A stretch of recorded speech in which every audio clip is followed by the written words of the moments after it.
한국, 과대 포장된 나라일 뿐이에요. 저는 한때 영국의 역사와 시스템만이 세계 최고라고 믿었던 오만한 기자였습니다. 아시아의 신흥국 한국은 그저 운 좋게 성장한 나라일 뿐이라고 비웃으며 그들의 허상을 폭로하겠다는 야심을 품고 인천행 비행기에 올랐죠. 하지만 제가 그곳에서 목격한 것은 제 모든 신념을 산산조각 낸 충격적인 진실이었습니다. 완벽한 시스템 뒤에 숨겨진 한국인의 따뜻한 마음, 그리고 숫자로는 절대 증명할 수 없는 위대함을 마주한 순간 저는 무릎을 꿇을 수밖에 없었습니다. 사연 시작 전 구독과 좋아요를 눌러주세요. 댓글로 한국이라고 남겨주시면 한국을 널리 알리는데 큰 도움이 됩니다. 저는 클레어, 영국 런던의 경제일간지 기자입니다. 런던 히드로 공항의 출국장에서 또다시 2시간째 연착 안내 방송을 듣고 있던 그날. 오후 저는 휴대폰을 꺼내 편집장 올리버에게 메시지를 보냈습니다. 한국 취재 일주일이면 충분합니다. 그들의 거품을 벗겨내고 오겠습니다. 유럽의 오랜 역사와 전통, 그리고 체계적인 시스템만이 진정한 선진국의 기준이라고 믿었던 저에게 한국은 그저 운 좋게 성장한 신흥국일 뿐이었고 통계와 수치로 포장된 그들의 실체를 낱낱이 파헤쳐 비판적 기사를 쓰겠다는 오만한 자신감으로 가득 차 있었죠. 비행기 안에서도 저는 노트북을 펼쳐 기사 초안을 작성했습니다. 한국의 경제 기적, 그 이면에 숨겨진 통계 조작의 가능성, 아시아의 허상, 지속 가능성에 대한 의문 같은 자극적인 제목들을 나열하며 냉소적인 미소를 지었고 기내식조차 제대로 먹지 않은 채 한국을 깎아내릴 논리를 정교하게 다듬어 나갔습니다. 동료 기자 소피아가 클레어, 혹시 선입견이 너무 강한 거 아니야? 라고 물었을 때도 저는 팩트만 다룰 거야, 감정은 배제하고라고 단호하게 대답했죠. 창밖으로 구름이 흘러가는 동안 저는 한국이라는 나라에 대한 무관심과 경멸을 숨기지 않았고 이 취재가 제 커리어에 또 하나의 날카로운 비평 기사를 추가할 기회라고만 생각했습니다. 비행기가 인천공항에 착륙하는 순간에도 저는 여전히 확신에 차 있었습니다. 이곳에서 일주일만 있으면 충분해. 그들의 민낯을 보게 될 테니까. 인천공항 입국장에 발을 내딛는 순간 저는 곧바로 이상한 광경을 목격했습니다. 사람들이 여권을 꺼내지도 않은 채 그저 카메라 앞을 지나가기만 하면 게이트가 열리는 것이었고 스마트 패스라는 안내판이 빛나고 있었죠. 이게 뭡니까? 저는 옆에서 안내를 돕던 인천공항 공사 박지민 대리에게 날카롭게 물었습니다. 지민은 친절한 미소를 지으며 안면 인식 시스템입니다. 사전 등록하신 분들은 여권 검사 없이 통과하실 수 있어요 라고 설명했지만 저는 고개를 저으며 코웃음을 쳤습니다. 안면 인식이요? 기계가 사람을 제대로 구분이나 할까요? 영국에서는 대면 검사가 원칙입니다. 그게 가장 확실하고 안전한 방법이거든요. 지민은 여전히 부드러운 표정으로 정확도가 99.9% 이상이에요. 오히려 사람보다 정확하죠라고 덧붙였지만 저는 통계는 얼마든지 조작 가능합니다라고 잘라 말하며 일부러 일반 입국 심사대로 향했습니다. 제 뒤에서 지민이 불편하시면 안내해드릴게요라고 말했지만 저는 손을 저으며 거절했고 괜찮습니다. 전통적인 방식이 더 믿음직스러우니까요라고 쏘아붙였죠. 입국 심사를 마치고 나오는데 지민이 다시 나타나 수함을 찾는 곳까지 안내하겠다고 했지만 저는 혼자 할 수 있어요. 이런 복잡한 시스템 때문에 오히려 시간만 낭비하는 것 같네요 라고 냉정하게 말했습니다. 지민은 잠시 말없이 저를 바라보다가 조용히 고개를 끄덕이며 한 발 물러났고 그 순간 저는 속으로 생각했습니다. 역시 내 판단이 맞아. 이런 과잉 친절과 불필요한 기술은 효율성만 떨어뜨릴 뿐이야. 수첩의 인천공항, 과도한 기술 의존으로 인한 비효율성 의심이라고 적으며 저는 제 방식대로 취재를 이어가기로 다짐했습니다. 수함을 찾는 곳으로 향하면서 저는 주변을 관찰했습니다. 컨베이어 벨트 위로 수많은 가방들이 정확하게 정렬되어 흘러나오고 있었고 사람들은 자신의 짐을 찾아 빠르게 빠져나가고 있었죠. 하지만 저는 이 광경을 보며 수첩에 냉소적인 메모를 남겼습니다. 현재는 원활해 보이지만 이 정도 물동량을 이 속도로 처리한다면 반드시 오작동 확률이 30%를 넘을 것이다. 기계는 결국 기계일 뿐 인간의 섬세한 판단을 대체할 수 없다. 그때 다시 나타난 지민이 조심스럽게 말을 걸었습니다. 저희 수화물 처리 시스템은 총 연장이 100km가 넘는 BHS 시스템을 사용하고 있어요. 분당 6,000개 이상의 수화물을 처리할 수 있죠. 저는 비웃으며 대답했습니다. 100km요? 그렇게 복잡한 시스템이라면 오히려 고장날 확률만 높아지는 거 아닙니까? 일주일 안에 반드시 사고가 터질 겁니다. 통계적으로 봤을 때 이런 대규모 자동화 시스템의 오류율은 최소 20%는 되거든요. 지민은 잠시 말을 멈추더니 그럴 수도 있겠네요 라고 조용히 답했고 더 이상 설명을 이어가지 않았습니다. 저는 그 반응을 보며 속으로 확신했습니다. 역시 변명할 말이 없으니까 물러서는 거야. 한국의 과대포장된 시스템은 곧 그 민낯을 드러낼 거고 나는 그걸 정확히 포착해서 기사화할 거야.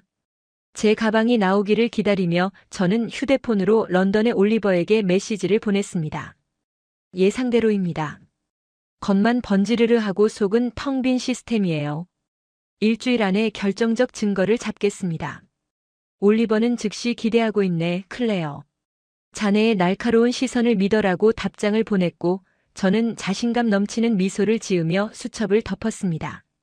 제 가방을 찾아 공항을 빠져나오려는 순간 저는 이상한 광경을 목격했습니다.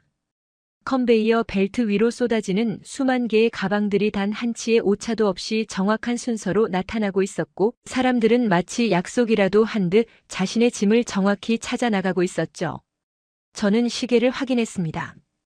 비행기 착륙 후 단 15분밖에 지나지 않았는데 이미 80% 이상의 승객들이 짐을 찾아 떠나고 있었습니다. 이건 좀 이상한데? 저는 중얼거리며 주변을 둘러봤습니다. 런던 히드로 공항에서는 가방 하나 찾는데 평균 30분에서 40분이 걸렸고 때로는 1시간 넘게 기다려도 가방이 나오지 않아 분실 신고를 해야 하는 경우도 비일비재했는데 여기는 달랐습니다. 저는 컨베이어 벨트 주변을 천천히 걸으며 관찰했습니다. 가방마다 붙어있는 바코드 태그가 자동으로 스캔되고 정확한 위치로 분류되어 나오는 시스템이 작동하고 있었죠. 그것도 단순히 하나의 벨트가 아니라 여러 층으로 나뉘어 동시다발적으로 수천 개의 가방이 처리되고 있었습니다. 거대한 모니터에는 실시간으로 수화물 처리 현황이 표시되고 있었고 현재 처리 중인 가방의 수가 5,327개, 오류 건수는 0건이라는 숫자가 빛나고 있었죠. 0건? 말도 안 돼.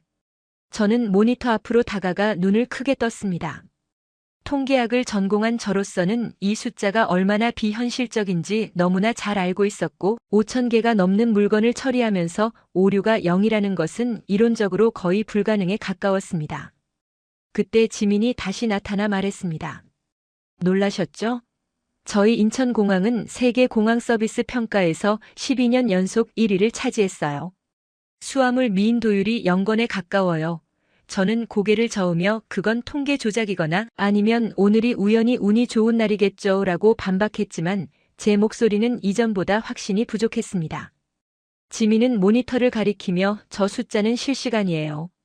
지난 1년간의 데이터도 거의 동일하고요. BHS 시스템은 바코드와 RFID 태그를 동시에 읽어서 2중 3중으로 확인하거든요. 총 연장 100km가 넘는 컨베이어가 지하에서 작동하고 있고 분당 6,000개 이상의 수화물을 정확하게 분류해요라고 설명했습니다. 저는 할 말을 잃고 그저 모니터를 바라봤습니다. 화면에는 계속해서 실시간 데이터가 업데이트되고 있었고 오류 건수는 여전히 0으로 표시되어 있었죠. 저는 손이 조금씩 떨리는 것을 느끼며 하지만 기계는 언젠가 고장나기 마련이잖아요. 이렇게 복잡한 시스템이라면 더더욱 이라고 말했지만 지민은 부드럽게 고개를 저었습니다. 물론 기계도 점검이 필요하죠. 그래서 매일 밤 전문 기술진이 시스템 전체를 점검해요. 사람들이 잠들어 있는 시간에 누군가는 깨어서 내일 도착할 승객들을 위해 일하고 있는 거예요. 그 순간 컨베이어 벨트 위로 제 가방이 정확히 나타났습니다. 가방에 붙은 태그를 보니 제 이름과 좌석 번호, 그리고 목적지까지 정확하게 인쇄되어 있었고 단 1분의 오차도 없이 예정된 시간에 도착한 것이었죠. 저는 가방을 들어 올리며 태그를 자세히 살펴봤습니다. 바코드뿐만 아니라 작은 칩이 내장되어 있었고 이 작은 장치가 제 가방의 위치를 실시간으로 추적했다는 것을 알 수 있었습니다. 이건 통계적으로 불가능해. 저는 중얼거렸지만 눈앞의 현실은 부정할 수 없었습니다. 주변을 둘러보니 수백 명의 승객들이 모두 자신의 가방을 찾아 만족스러운 표정으로 떠나고 있었고 단 한 사람도 짐을 잃어버렸다고 항의하는 사람이 없었습니다. 어떤 노부부는 역시 인천공항이야, 믿을 수 있어라고 웃으며 이야기하고 있었고 한 젊은 여성은 친구에게 전화를 걸어 내 가방 벌써 나왔어. 10분도 안 걸렸어. 라고 신나게 말하고 있었죠. 저는 급히 휴대폰을 꺼내 사진을 찍으며 이건 분명 특별한 경우일 거야. 평소에는 다를 거야라고 스스로를 설득하려 했습니다. 하지만 모니터에 표시된 연간 처리 수화물 7천만 개, 오류율 0걸라는 문구가 계속 제 눈에 들어왔고 그 아래 작은 글씨로 12년 연속 세계 1위 달성이라는 문구가 빛나고 있었습니다. 저는 가방을 끌며 출구로 향하면서도 계속 뒤를 돌아봤습니다. 컨베이어 벨트는 여전히 완벽하게 작동하고 있었고 새로 도착한 비행기의 수화물들이 정확하게 분류되어 나오고 있었죠. 제가 예측했던 30%의 오작동 확률은 완전히 빗나갔고 오히려 0%의 완벽함을 목격한 것입니다. 아니야, 아직은 판단하기 이르다. 공항 하나가 잘 운영된다고 해서 나라 전체가 훌륭한 건 아니니까. 저는 애써 마음을 다잡으려 했지만 가슴 한구석에서 불안이 피어오르는 것을 막을 수 없었습니다. 공항을 나와 숙소로 향하는 택시 안에서 저는 계속 생각에 잠겼습니다. 방금 목격한 완벽한 시스템이 머릿속에서 지워지지 않았고 제가 예측했던 30%의 오작동 확률은 완전히 빗나간 것이었죠. 택시 기사는 친절하게 첫 방문이세요? 라고 물었고 저는 네, 취재차 왔어요 라고 짧게 대답했습니다. 기사는 기자시구나. 우리나라 좋은 모습 많이 알려주세요 라고 웃으며 말했지만 저는 여전히 회의적이었습니다. 숙소에 도착해서도 저는 노트북을 펼쳐 오늘 본 것들을 정리하려 했지만 손이 키보드 위에서 멈췄습니다. 비판적 기사를 쓰겠다고 왔는데 이걸 어떻게 쓰지? 이틀 뒤 저는 본격적인 취재를 위해 광장시장을 방문했습니다. 전통시장의 혼잡함 속에서 한국의 진짜 모습을 발견할 수 있을 거라 생각했고 카메라와 녹음기를 챙겨 시장 골목을 누볐죠. 시장은 활기로 가득했습니다. 떡볶이, 순대, 빈대떡을 파는 포장마차들이 줄지어 있었고 상인들은 큰 소리로 손님을 부르고 있었습니다. 저는 한 포장마차에 앉아 떡볶이를 시식하며 주변을 관찰했고 노트에 전통시장의 혼잡함, 비효율적인 운영체계라고 적으려던 순간 멈칫했습니다. 사람들의 얼굴에는 모두 미소가 있었고 상인들은 손님 한 명 한 명에게 정성껏 음식을 담아주고 있었으니까요.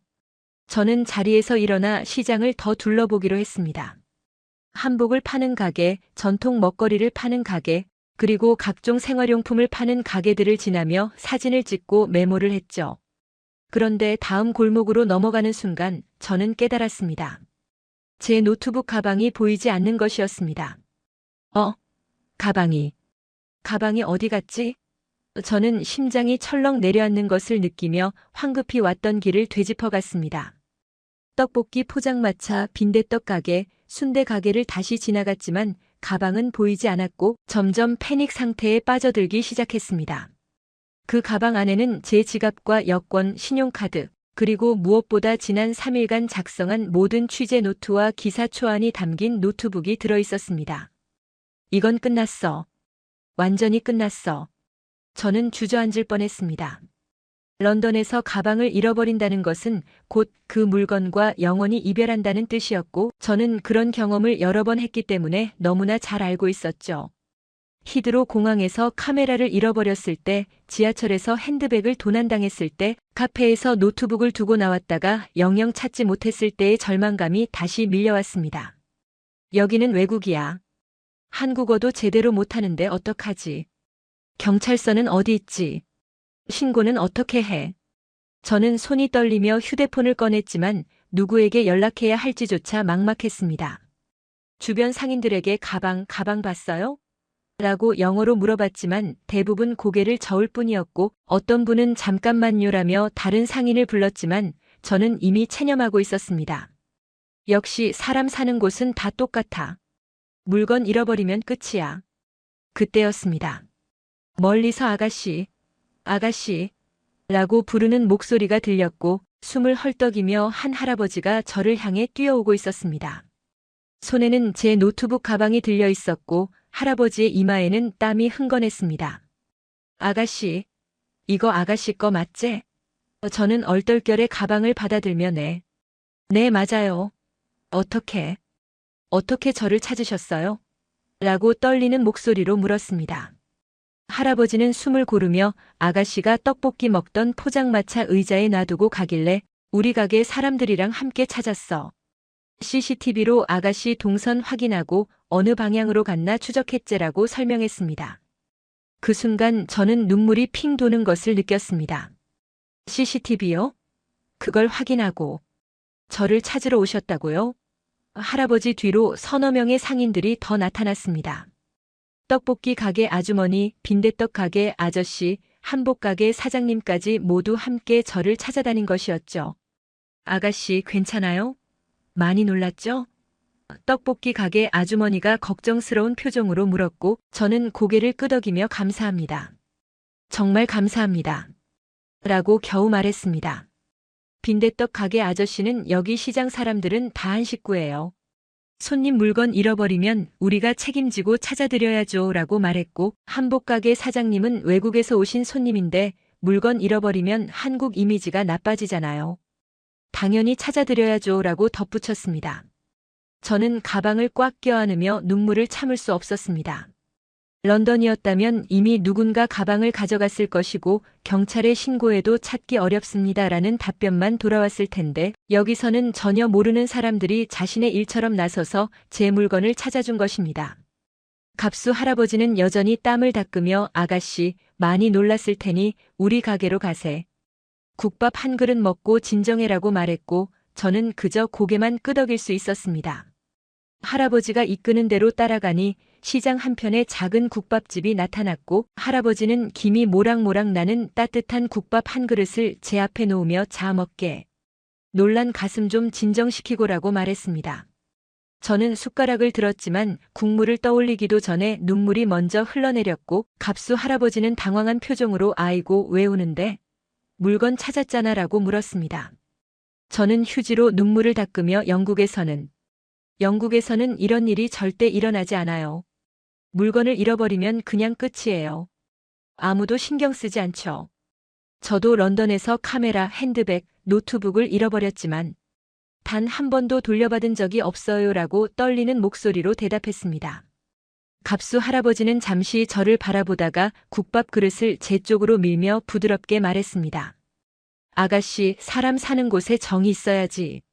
물건보다 사람이 중한 법이야. 우리는 어려울 때 서로 도우며 살아왔어. 전쟁도 겪고 가난도 겪었지만 그때마다 이웃이 손 내밀어 줬거든. 그게 한국 사람들이 지켜온 마음이지. 저는 그 말을 들으며 숟가락을 내려놓았습니다. 정이요? 그게 뭔가요? 갑수 할아버지는 빙그레 웃으며 정은 말로 설명하기 어려워. 가족도 아니고 친구도 아닌데 그냥 사람이니까 돕는 마음. 내 것 따지지 않고 함께 나누는 마음. 그게 정이야 라고 대답했습니다. 그때 뒤에서 익숙한 목소리가 들렸습니다. 클레어 씨 괜찮으세요? 돌아보니 지민이 서 있었고 저는 어떻게 여기를? 라고 물었습니다. 지민은 시장 상인분들이 공항공사에 연락 주셨어요. 외국인 기자분이 물건 잃어버렸다가 찾았다고요. 혹시 도움이 필요하실까봐 달려왔어요 라고 답하며 제 옆에 앉았습니다. 저는 또다시 눈물이 흘러내리는 것을 느끼며 미안해요. 정말 미안해요. 제가 공항에서 너무 무례하게 굴었어요. 당신의 설명을 무시하고 비웃었죠. 한국의 시스템을 깎아내렸고요 라고 말했지만 지민은 고개를 저으며 괜찮아요. 많은 외국분들이 처음엔 그러세요. 근데 한국에서 시간을 보내다 보면 이해하시게 돼요 라고 대답했습니다. 갑수 할아버지가 끼어들었습니다. 아가씨, 우리나라엔 정이라는 게 있어. 시스템이나 규칙보다 더 강한 게 바로 사람과 사람 사이의 마음이지. 아까 시장 사람들이 왜 아가씨 가방 찾으려고 함께 뛰어다녔겠어? 규칙 때문이 아니야. 그냥 사람이니까 어려운 사람 보면 도와야 하니까. 그게 우리를 하나로 묶어주는 보이지 않는 힘이야. 저는 그 말을 듣는 순간 전율이 온몸을 휘감는 것을 느꼈습니다.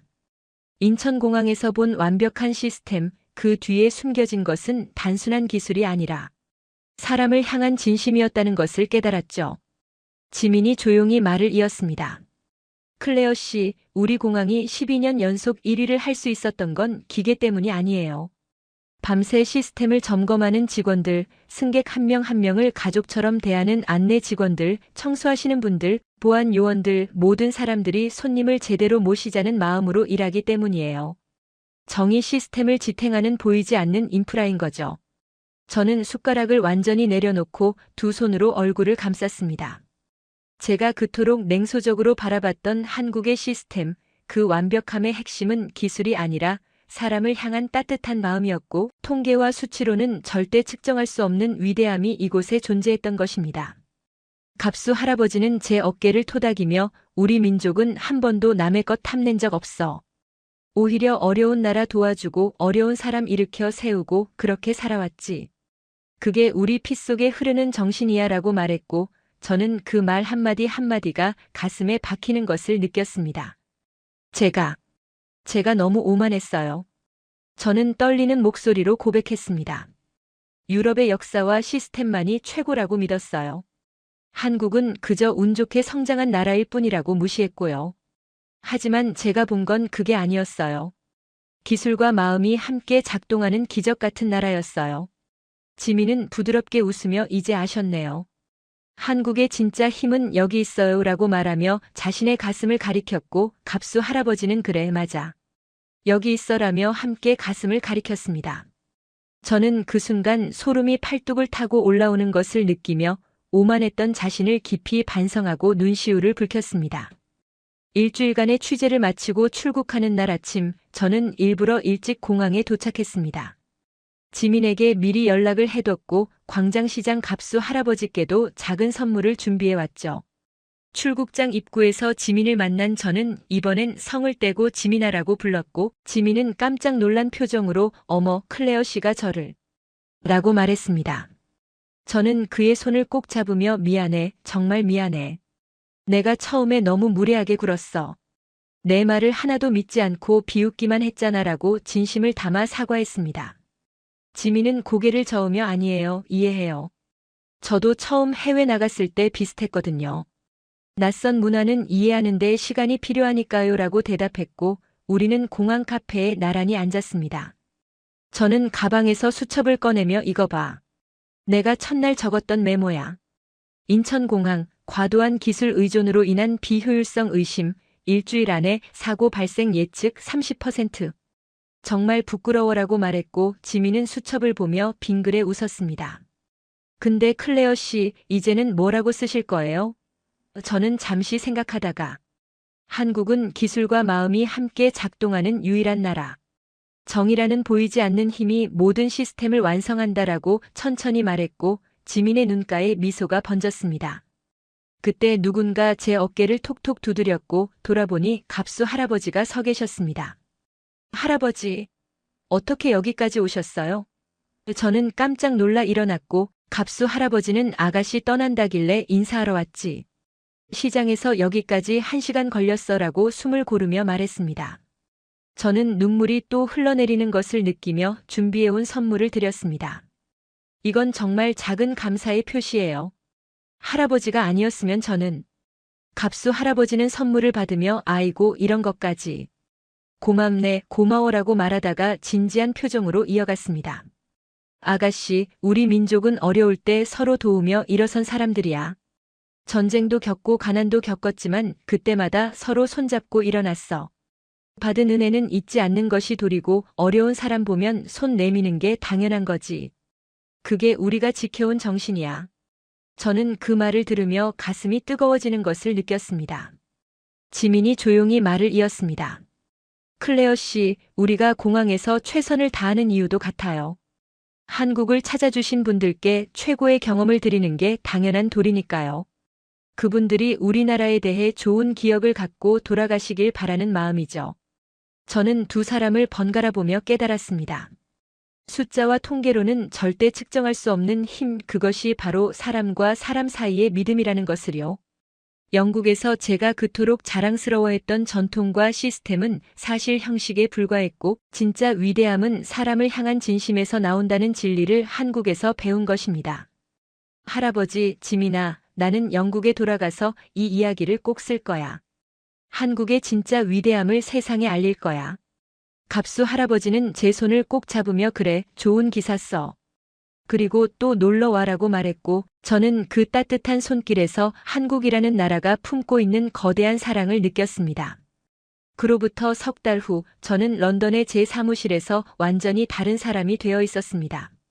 한국에서 돌아온 직후부터 저는 한국, 기술과 인간미가 공존하는 기적의 나라라는 제목으로 특집 기사 연재를 시작했고 7편에 걸쳐 인천공항의 완벽한 시스템, 광장시장에서 만난 따뜻한 사람들, 그리고 정이라는 한국 고유의 문화를 상세히 다뤘습니다. 첫 번째 기사에서는 인천공항의 수화물 처리 시스템을 집중 조명했고 12년 연속 세계 1위, 그 비결은 기계가 아닌 사람의 마음이라는 부제를 달았습니다. 놀라운 수치 뒤에 숨겨진 직원들의 헌신, 밤새 시스템을 점검하는 기술진, 승객 한 명 한 명을 가족처럼 대하는 안내 직원들의 진심을 생생하게 전달했죠. 기사에는 제가 직접 목격한 모니터 화면 사진과 함께 5,327개의 가방, 오류 0건이라는 실시간 데이터를 첨부했고 독자들은 그 완벽함에 경악했습니다. 두 번째 기사는 광장시장 갑수 할아버지의 이야기였습니다. 전혀 모르는 외국인의 가방을 찾아주기 위해 시장 상인들이 하나로 뭉쳤던 그날의 감동을 글로 옮기며 저는 다시 한번 눈물을 흘렸고 이것이 한국의 정의다라는 문장으로 기사를 마무리했습니다. CCTV를 확인하고 제 동선을 추적하고 땀을 흘리며 달려와 가방을 건네던 할아버지의 모습을 상세히 묘사했고 독자들은 댓글로 이런 나라가 정말 존재하나요? 라고 물어왔습니다. 세 번째 기사에서는 한국의 치안 시스템을 다뤘습니다. 카페에 노트북을 두고 가도 아무도 가져가지 않는 문화, 길에 떨어진 지갑이 그대로 주인에게 돌아가는 시민의 식, 그리고 범죄율이 유럽의 10분의 1 수준이라는 통계를 제시하며 신뢰가 만든 안전한 사회라는 메시지를 전달했죠. 네 번째 기사는 한국의 대중교통을 조명했습니다. 지하철이 정확히 1분 간격으로 운행되고 버스 도착 시간이 실시간으로 표시되며 교통카드 하나로 모든 대중교통을 이용할 수 있는 편리함을 소개했고 유럽은 왜 이렇게 못하는가라는 도발적인 질문을 던졌습니다. 다섯 번째와 여섯 번째 기사에서는 한국의 의료 체계와 교육 열정을 다뤘고 일곱 번째 마지막 기사에서는 한국인의 근면성과 창의성, 그 원동력은 정의라는 제목으로 전체를 총괄하며 유럽이 한국에서 배워야 할 가치들을 정리했습니다. 반응은 폭발적이었습니다. 첫 기사가 나간 다음 날 편집장 올리버가 제 책상으로 달려와 클레어, 이거 봤나? 조회수가 평소의 10배야. 댓글이 수천 개가 넘어. 라고 흥분하며 말했고 저는 댓글 하나하나를 읽으며 뿌듯함을 느꼈습니다. 한국에 대한 편견이 완전히 깨졌습니다. 다음 휴가는 무조건 한국입니다. 이런 나라가 있다는 게 믿기지 않네요. 영국도 한국을 배워야 합니다라는 반응들이 쏟아졌죠. 소피아는 제 옆에 앉아 클레어, 넌 정말 달라졌어. 예전에 냉소적이고 까칠하던 내가 아니야. 한국이 널 완전히 변화시켰구나 라고 말했고 저는 고개를 끄덕이며 한국은 나에게 가장 중요한 것을 가르쳐줬어. 사람을 대하는 진심이 얼마나 큰 힘을 가지는지 통계와 수치보다 더 강력한 게 사람과 사람 사이의 믿음이라는 것을 말이야라고 대답했습니다. 그 후로 저는 업무 방식도 완전히 바꿨습니다. 예전에는 통계와 수치만 신뢰하며 냉정하게 팩트만 다뤘지만 이제는 그 뒤에 숨은 사람들의 이야기에 귀 기울이게 되었고 인터뷰할 때도 상대방을 존중하며 진심으로 대화를 나누게 되었습니다. 어느 날 저는 런던 시내의 노숙자를 인터뷰하게 되었는데 예전 같았으면 왜 일을 안 하느냐는 날카로운 질문만 던졌을 텐데 이번에는 그분의 이야기를 끝까지 들으며 진심으로 공감했고 사회가 손 내밀어야 할 사람들이라는 제목의 기사를 썼습니다. 동료들은 클레어가 이렇게 따뜻한 사람이었나? 라며 놀라워했고 올리버는 자네의 기사가 예전보다 훨씬 깊이가 생겼네. 사람들의 마음을 움직이는 힘이 있어. 이번 노숙자 기사는 정부까지 움직였잖아 라고 칭찬했습니다. 실제로 제 기사 이후 런던 시의회에서 노숙자 지원 예산을 20% 증액했고 저는 그것이 한국에서 배운 정의 힘이라는 것을 알고 있었습니다. 석 달 후 제 연재 기사는 영국을 넘어 유럽 전역으로 퍼져나갔고 프랑스의 르몽드, 독일의 슈피겔, 스페인의 엘파이스 같은 주요 언론에서도 인용되기 시작했습니다. 파리의 한 방송국에서는 저를 인터뷰하러 왔고 한국을 직접 경험한 영국 기자가 전하는 충격적 진실이라는 제목으로 30분짜리 다큐멘터리를 제작했습니다. 그리고 놀라운 일이 벌어졌습니다. 유럽에서 한국행 항공권 예매가 폭증한 것이었고 각국의 여행사들은 한국 문화체험 투어라는 새로운 상품을 출시했습니다. 인천공항 측에서 제게 감사 메일을 보내왔습니다. 클레어 기자님의 기사 덕분에 유럽발 입국자가 40% 증가했습니다. 공항 직원들 모두가 기자님께 감사드립니다. 저는 그 메일을 읽으며 즉시 지민에게 연락했습니다. 지민아, 내 기사 봤어? 많은 사람들이 한국을 찾고 있대. 지민은 영상통화로 환하게 웃으며 봤어요. 클레어. 정말 고마워요. 할아버지도 엄청 기뻐하셨어요. 시장에 외국인 관광객이 3배로 늘었대요라고 대답했고 우리는 화면 너머로 서로를 보며 함께 웃었습니다. 지금도 저는 가끔 그날을 떠올립니다. 런던 히드로 공항에서 연착된 비행기를 기다리며 오만하게 한국의 거품을 벗겨내겠다고 호언장담하던 그 순간 비행기 안에서 냉소적인 기사 초안을 작성하며 한국을 깎아내릴 논리를 정교하게 다듬던 그 시간 인천공항에 도착해서 스마트 패스 시스템을 비웃으며 전통적인 방식이 더 확실하다고 고집 피우던 그 모습을 떠올리면 부끄러움에 얼굴이 화끈거립니다. 그때의 저는 유럽의 역사와 시스템만이 세계의 표준이라고 믿는 편협한 사람이었고 통계와 수치로만 세상을 판단하는 냉정한 기자였으며 무엇보다 사람의 마음이 가진 힘을 전혀 이해하지 못하는 어리석은 인간이었습니다. 하지만 한국은 그런 저를 완전히 바꿔놓았습니다.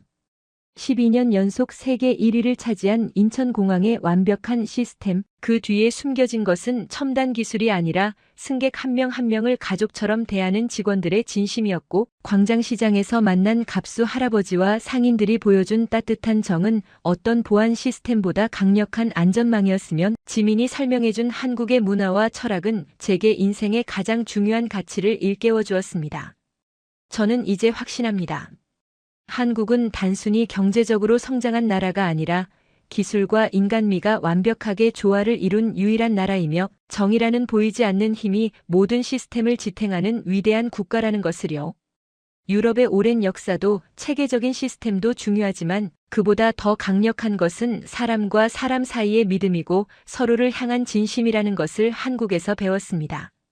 제 기사가 나간 후 정말 많은 변화가 있었습니다. 유럽 전역에서 한국행 항공권이 매진되었고 인천공항 입국자 수가 역대 최고치를 경신했으며 프랑스와 독일의 공항 관계자들이 인천공항을 벤치마킹하기 위해 방문했다는 소식도 들렸습니다. 영국의 여러 대학에서는 한국학 강좌가 신설되었고 런던 시내 곳곳에 한국 식당과 문화센터가 생겨났죠. 제가 쓴 7편의 기사는 단순한 보도를 넘어 유럽 사람들의 인식을 바꾸는 계기가 되었고 저는 그 중심에 서 있다는 사실이 자랑스러웠습니다. 하지만 무엇보다 소중한 것은 제 자신이 변했다는 것입니다. 이제 저는 사람들을 만날 때 먼저 마음을 열고 통계 뒤에 숨은 진실을 찾으려 노력하며 무엇보다 겸손하게 배우려는 자세를 유지합니다. 동료들은 클레어가 최고의 기자로 성장했다고 말하지만 저는 그것이 제 능력 때문이 아니라 한국이 가르쳐준 가치 덕분이라는 것을 알고 있습니다. 지민과 갑수 할아버지는 지금도 자주 연락하는 소중한 친구들이 되었고 저는 올해 여름 다시 한국을 방문할 계획을 세우고 있습니다. 이번에는 기자가 아니라 한 명의 친구로서 그리고 한국을 진심으로 사랑하는 사람으로서 찾아갈 것입니다. 한국은 제게 단순히 취재 대상이 아니라 인생의 스승이 되어 주었고 앞으로도 저는 한국의 위대함을 세계에 알리는 일을 멈추지 않을 것입니다. 왜냐하면 한국은 기술과 마음이 함께 숨쉬는 세계에서 가장 아름다운 나라이기 때문입니다. 시청해 주셔서 감사합니다. 구독과 좋아요를 남겨주시고 댓글로 한국이라고 남겨주시면 한국을 널리 알리는 데 큰 도움이 됩니다.